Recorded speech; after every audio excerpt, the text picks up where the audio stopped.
Good morning friends, this is doctor Nidhil Gupta. और हमने start किया था पॉजिटिव साइकोलॉजी से रिलेट करके अष्टवक्र गीता के वर्सेस समझने शुरू किए थे।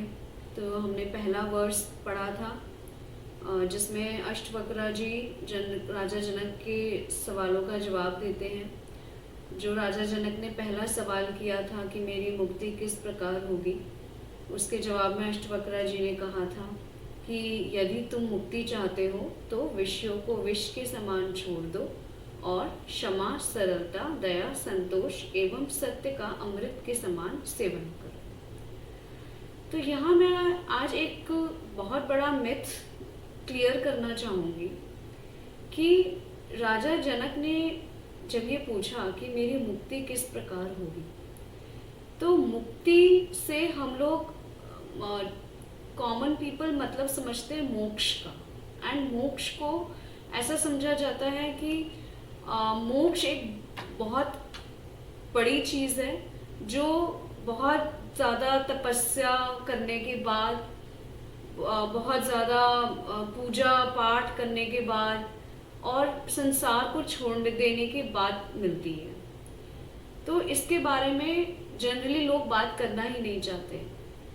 तो अगर मैं आपको एक कॉमन लैंग्वेज में बताऊं तो जो मोक्ष है, मोक्ष में common people what they think is कि दो तरह से मोक्ष मिलता है। या तो जब किसी पर्सन की डेथ हो जाती है उसके बाद वो मोक्ष मिल जाता है उसको, ठीक है। या फिर जो पर्सन अपने फैमिली को, अपने सोसाइटी को, फ्रेंड्स को छोड़ देता है, जंगलों में जाके एक सन्यासी जीवन जीता है, बहुत बड़े तपस्या करता है, उससे मोक्ष मिलता है। तो ये एक बहुत बड़ा मिथ है, ठीक है। वो कैसे है वो मैं आपको समझाना चाहूँगी।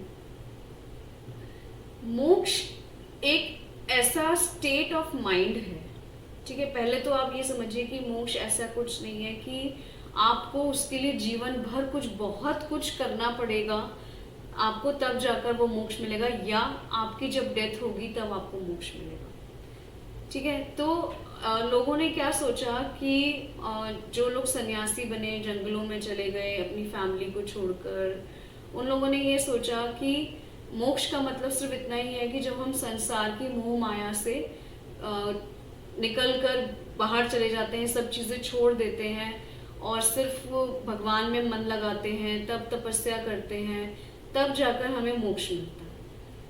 तो यहाँ पर जो अष्टवक्र जी ने कहा था कि यदि तुम मुक्ति चाहते हो तो विषयों को विष के समान छोड़ दो, तो ये जो लोगों ने समझा वो ये समझा कि हमें अपने सांसारिक जीवन को छोड़ना है, या तो हम अपने फैमिली और अपनी रिस्पॉन्सिबिलिटीज़ और अपना सब फ्रेंड, सोसाइटी, सब चीज़ों से मोह हटा दें, हम वर्ल्डली प्लेजर से बाहर निकल जाएं, ऊपर उठ जाएं और उसके बाद हम जंगलों में जाके तपस्या करें तो हमें मोक्ष मिलेगा। या फिर उन्होंने सोचा कि जब हमारी डेथ होगी तब हमें मोक्ष मिलेगा। लेकिन यहाँ पे अष्टवक्र जी जो कहना चाह रहे थे वो बहुत डीप है, जो लोगों ने समझा that was the literal meaning, ठीक है। अगर आप चाहो तो मोक्ष एक ऐसा स्टेट ऑफ माइंड है जो आप अभी इसी वक्त, as of now, at present, at this very moment आपको मिल सकता है। Yes, it's so simple and मिल सकता है। इट्स लाइक कि वो मिला हुआ है, आपने सिर्फ उसको फील करना है, ठीक है। वो कैसे कि जैसे कि मैंने आपको पहले की वीडियो में बताया कि जो विषय हैं, विषय क्या है, जो हम 5 सेंसेस से देखते, सुनते, फील करते हैं, उनको हम विष के समान छोड़ दें। तो जहाँ ये जो बात कही हुई है कि हमें जो सांसारिक मोह है उसको छोड़ना पड़ेगा मोक्ष मिलने के लिए, तो उसका मेजर जो मतलब है वो ये है कि जो हमारी सांसारिक वस्तुएं हैं, ठीक है, वस्तुएं ऐसे विषय या जो भी हमारे मटेरियल पोजेशंस हैं, हमारे पैसा है, हमारी कार है, हमारा घर है, जो हमारे फैमिली मेम्बर्स हैं, जो हमारे लव्ड वंस हैं, तो हम उनसे मोह नहीं रखना चाह रहे हैं, ठीक है। तो हम किस तरह से कह सकते हैं कि हमने उनसे मोह छोड़ दिया है? जब हम एट द प्रेजेंट मोमेंट उनसे, उनकी बातों से, उन चीज़ों से, उनके थॉट्स जो हैं, हम उनको अपने माइंड में लाना छोड़ते हैं, ठीक है। जो आपके मटेरियल पोजेशंस हैं, आपके जो लव्ड वंस हैं, आप उनका थॉट, जब वो थॉट देखिए, thought it's not real, thought create किया जाता है माइंड में, ठीक है। तो जब हम उसको उस थॉट के लेवल पर छोड़ देते हैं, अब देखिए थॉट के लेवल पे छोड़ने का ये मतलब नहीं है कि आप उनके बारे में सोचिए ही मत, ठीक है।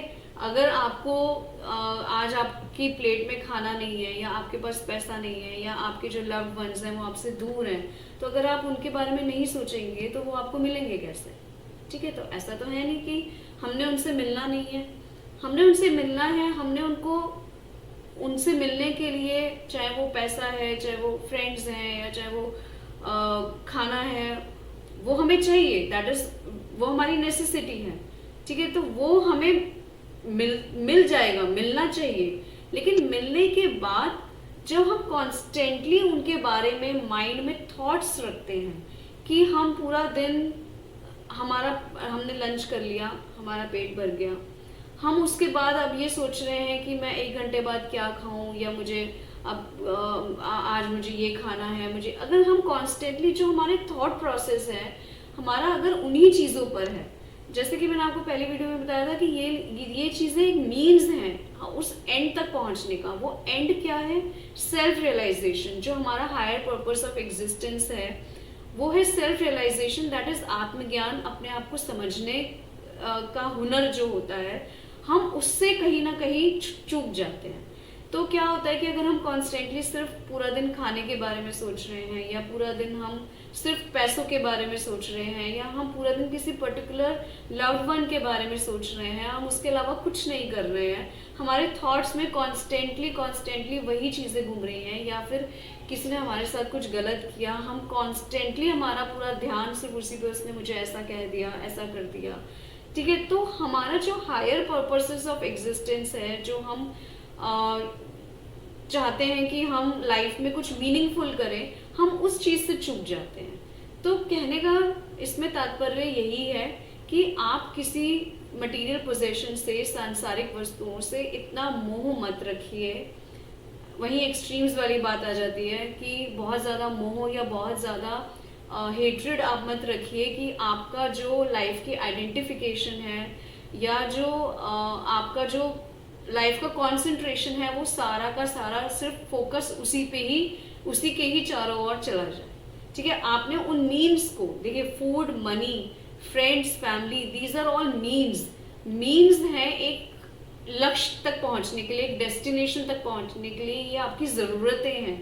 आपको फूड चाहिए, आपको अच्छा हेल्दी न्यूट्रिशियस फूड चाहिए अपनी अच्छी हेल्थ के लिए, आपको मनी चाहिए, आपको you are responsible for your family, आपको उनका भरण पोषण करना है, आपको उसके लिए पैसा चाहिए, आपको अपने लिए कुछ करना है, आपको उसके लिए पैसा चाहिए, ठीक है। तो वो आपकी नेसेसिटी है, वो आपकी मीन्स हैं, वो जरिया है उस लक्ष्य तक पहुंचने का। और लक्ष्य क्या है हमारा? वो मोक्ष जिसे कहा जाता है।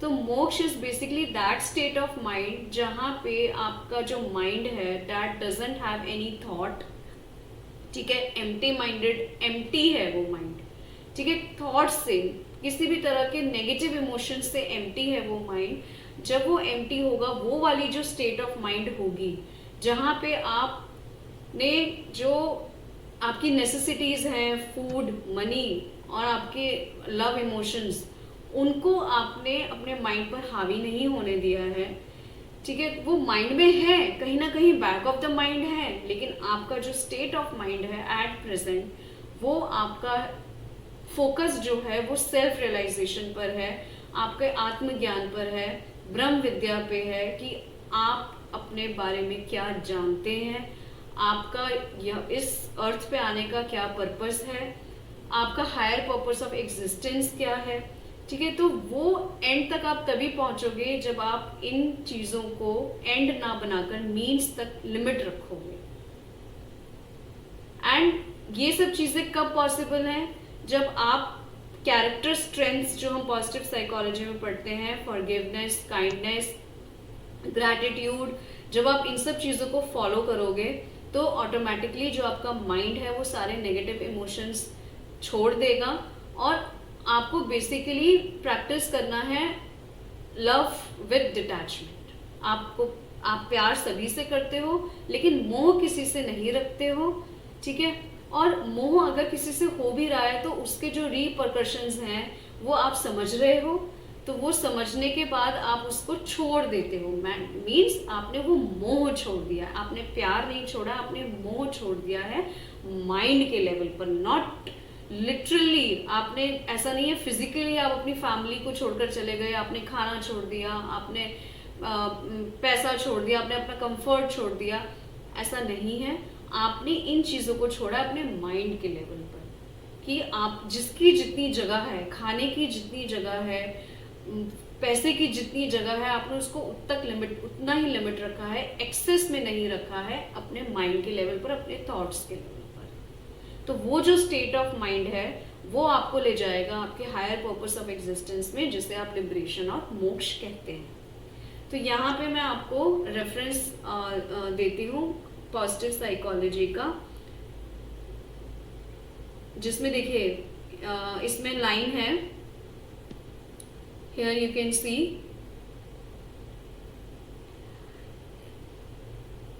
the conditioned person becomes an instrument of individualized thought। conditioned person मतलब जिसकी कंडीशनिंग हुई है माइंड की सारी मटेरियल चीजों से, ठीक है। आपका कंडीशन हुआ है, जो भी आप 5 सेंसेस से फील कर रहे हो, देख रहे हो, सुन रहे हो, माइंड उन सब चीजों से कंडीशन हुआ है। आप का जो बेसिक नेसेसिटीज हैं आप उसके बारे में फोकस आपका उधर है, फूड, मनी, आपके रिलेशनशिप्स, ठीक है। तो वो पर्सन कंडीशनड है, ठीक है। और वो becomes an instrument of individualized thought, passion and action. From individuation arises subjectivity and ego. With the ego comes attachment, anxiety, distress and suffering. In such situations, humankind seeks liberation or moksha by a process of deconditioning training। तो इसमें यही लिखा हुआ है कि जब हमारा mind conditioned होता है मटेरियल चीजों से, तो हमें लिबरेशन या मोक्ष तभी मिलती है जब हम एक डीकंडीशनिंग ट्रेनिंग लेते हैं। दैट मीन्स हम अपने माइंड को, अपने थॉट्स को इन सब चीजों से, मटेरियल चीजों से एम्प्टी कर देते हैं, और उस स्टेट ऑफ माइंड को वो हेल्प करती है हमें ट्रांसफॉर्म करने में, so that access may be made to consciousness as such. तो आपका माइंड खाली रहे, एम्प्टी रहे, क्या चीज फील करने के लिए? कॉन्शियसनेस को एज सच फील करने के लिए, ठीक है।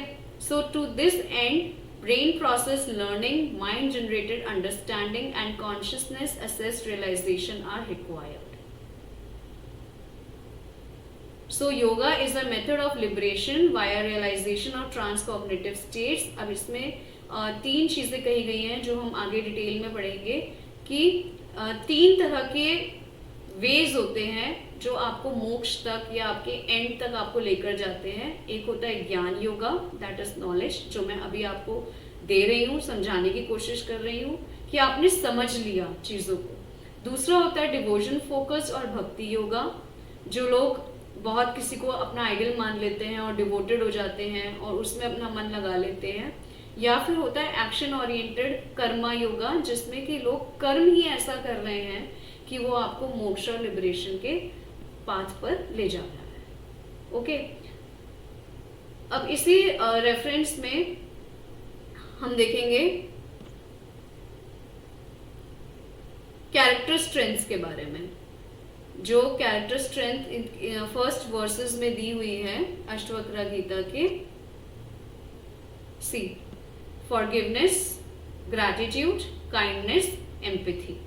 इंटरपर्सनल स्ट्रेंथ्स एंड वेलबींग, क्षमा, सरलता, दया, संतोष and truth. Okay, so forgiveness के बारे में दिया हुआ है. Forgiveness is a character strength that belongs to virtue category of temperance which is moderation. जहाँ पे हम बात कर रहे थे कि हमें एक्सट्रीम्स में नहीं जाना है. This virtue category includes those strengths that allow us to moderate or restrain our thoughts, feelings and behavior.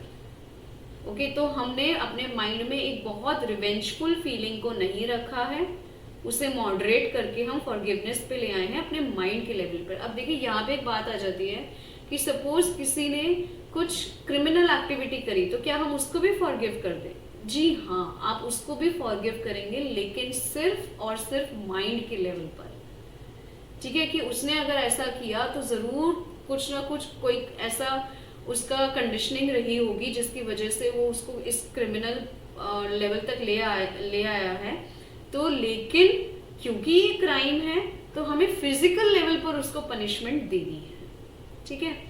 So the positive trait of forgiveness protects us from excess of hatred. It is a character trait that is highly valued across cultures. ठीक है, but forgiveness may not be easy to practice every time. It is the ability to let go of an unpleasant situation, not because of internal states like shame, fear or guilt, or external motivation like bribes or threat, but because of positive strength of character. Because forgiveness अगर हम नहीं practice करते हैं तो हमारे मन में negative feelings आती हैं, रिजेंटमेंट की, एनिमोसिटी, वेनेगेंस की, which leave us feeling empty inside. So practicing forgiveness brings us sense of satisfaction and peace at having the done right thing. So witnessing an act of forgiveness is moving. Thank you.